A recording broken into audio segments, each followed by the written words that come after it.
Alright, making the little L-shaped brake bracket here. It's made out of 1/4-inch steel.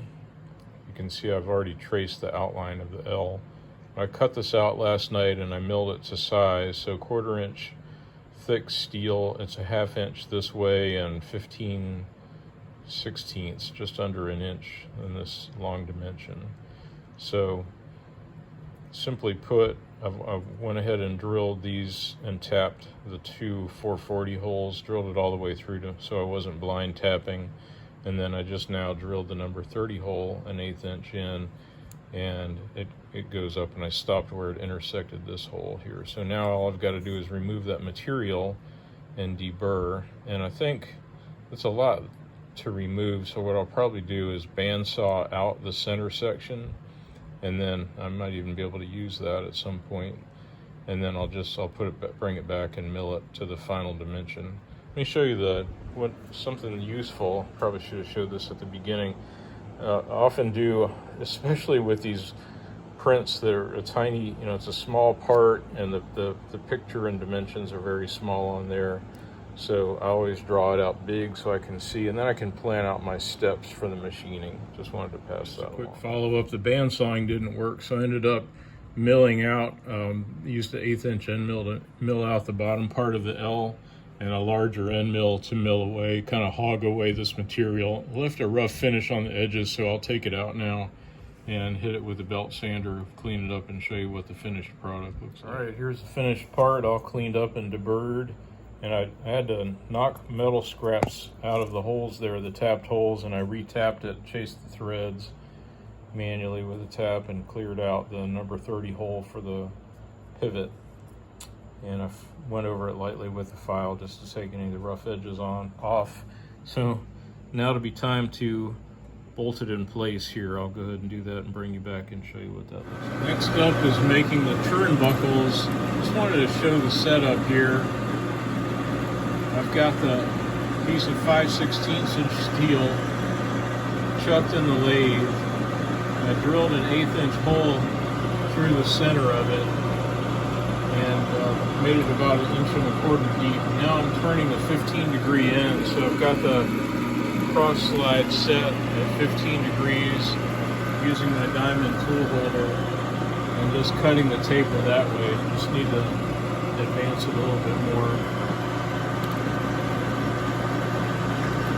Taking it nice and slow so I get a nice finish. So my thought is, I'm not sure if this is going to work or not. My thought is to go ahead and finish these. Cut the lathe off, you can hear what I'm talking about.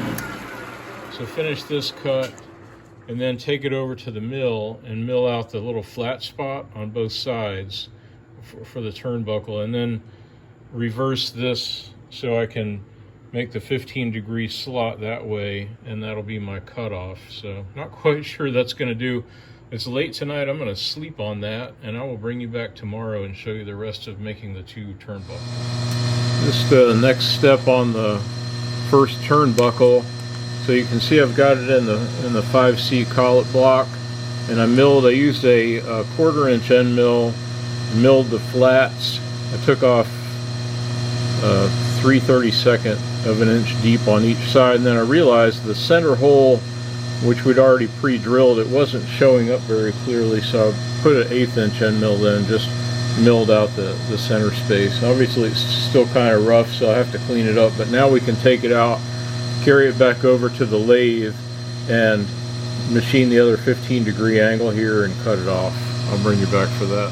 I've started to make the stake pockets that will get bolted on here on the frame, and I'm not sure I'm getting better as I go along, but they seem functional. If you can make it out, I've taken all the little strips and I blued them, and I marked them off at 5/8 of an inch up. They're 1.5 inches long, so the little stripe is 5/8. So I'll take this one, I'll show you the setup if I can. Here's my little area, and I've got the bench vise. So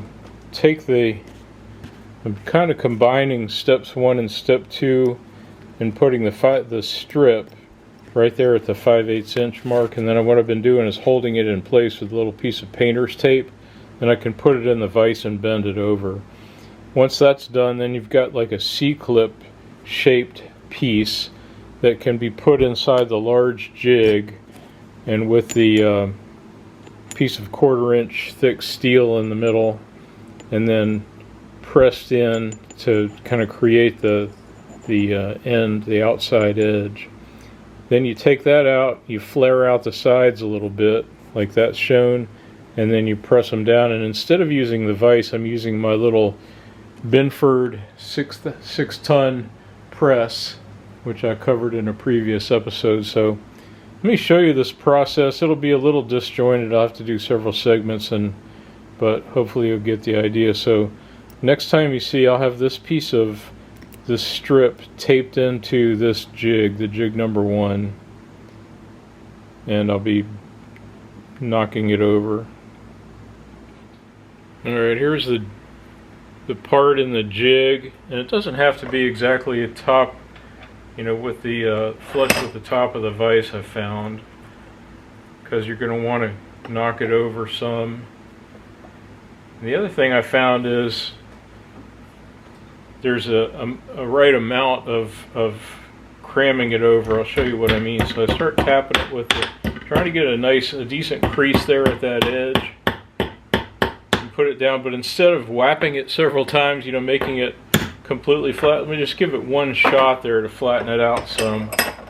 Now I take it out of the vise this way, put it in like this. Hopefully this is showing up. Alright. Okay, now it's being held in the vise, and I can knock this piece down. But do it carefully so it stays lined up. And notice I'm trying to get a good crimp there at the edge, but I'm not bapping it all the way down, like flattening it like a blacksmith. Also, before I take it out completely, let me take the screwdriver and kind of lift that edge up just a wee bit. Alright, there we go. Just trying to take it so it's not completely in tension. Take the tape off. See if I can get the part out. So you can see the edges are not, it's not completely flattened out. There we go. Alright, so I've got the clip shaped portion loose. Now I can set the head in the slot there and use the piece of 1/4 inch steel. I don't know if this shows up or not. And I'll put it in the vise here, smash it down.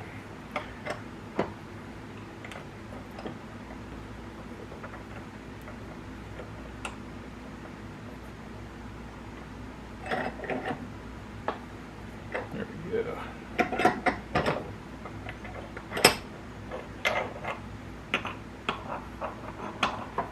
That one came out a little bit, a little cockeyed angle. Alright. But that'll work.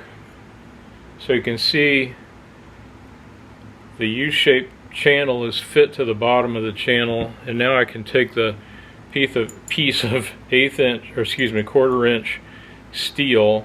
And one thing I've found that helpful is to take a pair of pliers and just bend these things back, bend the ears back a little bit carefully so that they're not crooked. There we go. So I've started to spread them just a little bit, and I'll take it over to the press and I'll press it in flat, show you what that looks like. Spreads the two parts about there. Okay, now keep pressing.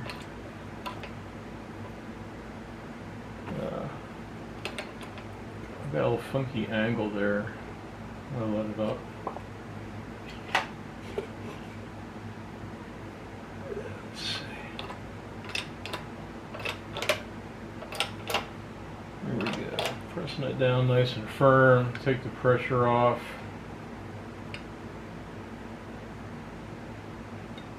Alright. So there we have it. If you can see.